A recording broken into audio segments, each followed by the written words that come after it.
तीन बहनों की लालची भाभी। करिश्मा, रेशमा और मनीषा तीन बहनें हैं। उनका एक भाई भी है, मयंक। मयंक अपनी बहनों को बहुत प्यार करता है, लेकिन मयंक की पत्नी सविता इस मामले में मयंक से बिल्कुल ही अलग है।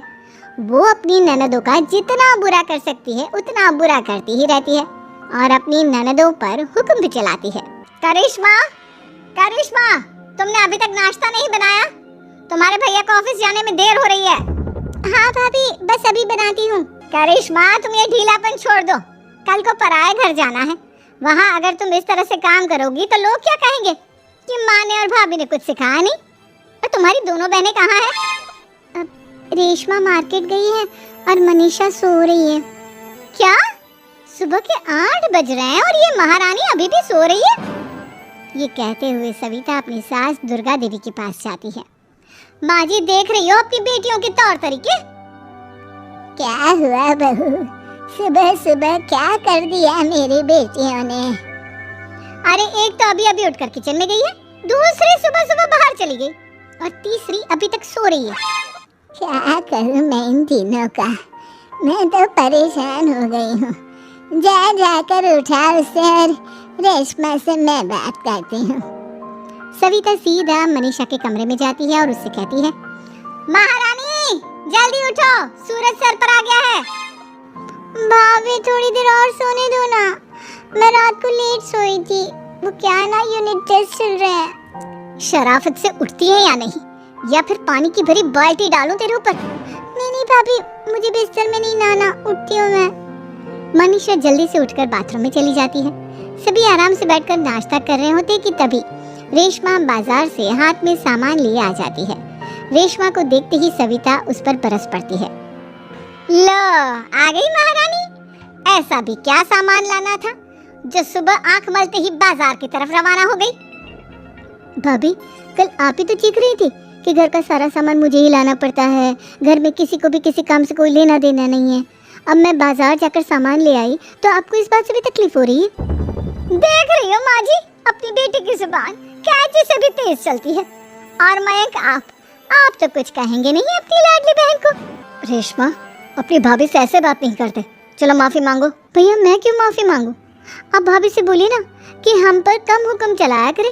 हम इस घर की बेटियां हैं और आपकी पत्नी की ननद है, नौकरानी नहीं। लो कर लो बात। इनकी भलाई के लिए कुछ भी बोलो तो इन्हें बुरा लग जाता है। इस घर में यही इज्जत है मेरी।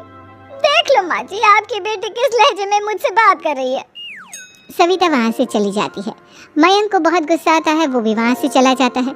फिर करिश्मा रेशमा को समझाती है, रेशमा, तुम्हें भाभी से माफी मांग लेनी चाहिए थी ना। लेकिन दीदी, मैंने कुछ किया ही नहीं, तो मैं माफी क्यों मांगू? हाँ करिश्मा दीदी, रेशमा दीदी जैसे ही घर में आई भाभी ही उन पर चिल्ला रही थी। हाँ, मैं मानती हूँ कि गलती भाभी की थी। मैं तो इसलिए बोल रही हूँ कि भाभी ने माँ को तो पूरी तरह अपने वश में कर लिया है। वो हमारी बात सुनती ही नहीं। मयंक भैया हमारे लिए हमेशा खड़े रहते हैं, इसलिए उनकी बात का मान तो तुम्हें रखना चाहिए था ना। कोई फायदा नहीं दीदी, कुछ दिनों की बात और है, भाभी उन्हें भी हमारे खिलाफ भड़का देंगी। फिर वो भी माँ की तरह हमारी किसी बात का विश्वास नहीं करेंगे। इसी तरह सविता अपनी तीनों ननदों को किसी न किसी बात पर परेशान करती रहती थी।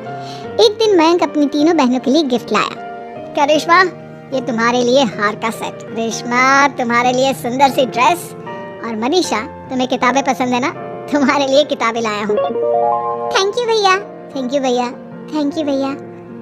करिश्मा, तुम्हारा नेकलेस कितना सुंदर है, ये भैया कहाँ से ले आए होंगे? मैंने भैया को 3 दिन पहले फोन पर ये डिजाइन दिखाया था और आज भैया ये ले आए। सविता तो अपनी ननदों के गिफ्ट्स देखकर जल गई और करिश्मा का नेकलेस तो उसे भी बहुत पसंद आया था। अपनी बहनों के लिए कितना अच्छा नेकलेस लेकर आए हैं, मुझे कभी कोई गिफ्ट नहीं दिया।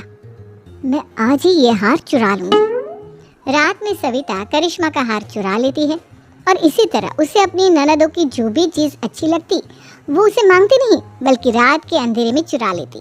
इसी तरह दिन बीतते गए और सविता ने मयंक के दिल में भी उसकी बहनों के लिए नफरत पैदा कर दी।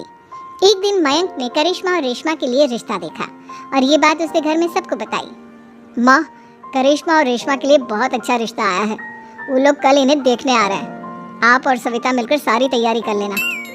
ये सुनकर करिश्मा और रेशमा खुश हो जाती हैं, लेकिन सविता सोचती है, अगर इन दोनों बहनों की शादी हो गई तो घर और बाहर का काम कौन करेगा? मनीषा तो एक नंबर की कामचोर है, उससे तो किसी बात की उम्मीद लगाना ही बेकार है। मुझे इस शादी को रोकना होगा। अगले दिन सभी लड़के वालों के स्वागत की तैयारी करने में लगे होते हैं। तभी मयंक अपनी बहनों से आकर कहता है, तैयार हो गई तुम दोनों? देखो दोनों लड़के बहुत अच्छे हैं, मैं कोई कसर नहीं छोड़ना चाहता, इसलिए तुम उनके सामने अच्छे से बिहेव करना और अपनी भाभी से लड़ने मत लग जाना। करिश्मा, तुम वो नेकलेस पहन लो ना जो मैं तुम्हारे लिए लाया था। भैया मैं बहुत देर से वो नेकलेस ढूंढ रही हूँ, लेकिन मुझे मिल ही नहीं रहा। क्या तुमने नेकलेस खो दिया? तुम्हें पता भी है वो कितना महंगा था? तुम कोई काम ढंग से नहीं कर सकती। मयंक गुस्से में वहाँ से चला जाता है। थोड़ी देर बाद लड़के वाले भी आ जाते हैं। वो दोनों बहनों को पसंद कर लेते हैं और रिश्ता पक्का हो जाता है। लेकिन सविता के दिमाग में तो कुछ और ही खिचड़ी पक रही थी। वो पंडित जी के पास करिश्मा की कुंडली लेकर जाती है और उन्हें पैसे देकर करिश्मा की कुंडली बदलवा देती है। जब लड़के वालों के पास करिश्मा की कुंडली जाती है तो वो दुर्गा को फोन करते हैं। बहन जी, हमने करिश्मा की कुंडली अपने पंडित जी को दिखाई थी। आपकी बेटी की कुंडली नहीं बल्कि दोषों का पिटारा है। देखिए, मैं और मेरे पति इन सब बातों में बहुत विश्वास करते हैं, इसलिए हम आपकी बेटी से अपने बेटे की शादी नहीं करा सकते। इस तरह करिश्मा का रिश्ता टूट जाता है और सभी घर वालों को बहुत दुख होता है। अब कविता सोचती है, चलो करिश्मा का तो रिश्ता टूट गया, अब रेशमा का भी रिश्ता तोड़ना है। क्या करूं? अब सविता आवाज बदलकर किसी अननोन नंबर से रेशमा के होने वाले ससुराल में फोन करती है। हेलो, मैं कौन हूँ कौन नहीं ये आपके लिए जानना जरूरी नहीं, बस इतना सुन लो कि रेशमा का 2 साल से किसी के साथ अफेयर चल रहा है। बस रेशमा का रिश्ता तोड़वाने के लिए सविता का इतना कहना काफी था। अब रेशमा का भी रिश्ता टूट गया।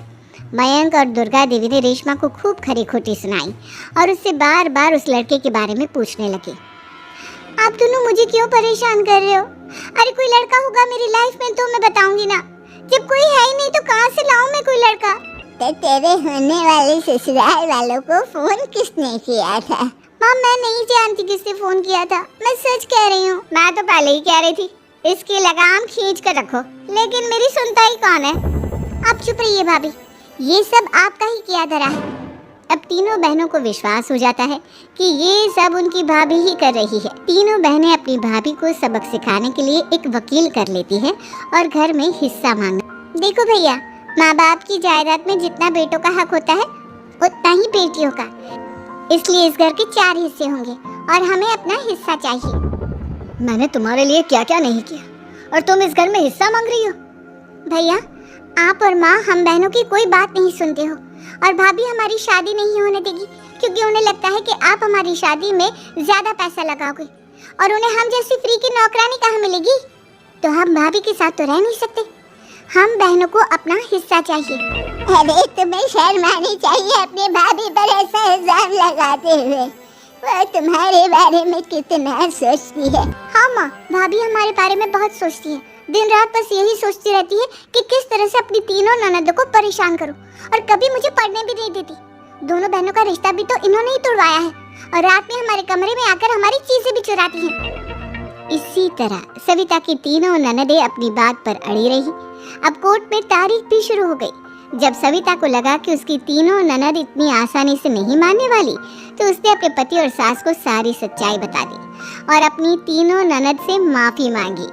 मयंक और दुर्गा को भी अपनी गलती का एहसास हो गया। अब सविता खुद करिश्मा और रेशमा के लिए अच्छा रिश्ता ढूंढती है और उनकी शादी करवाती है।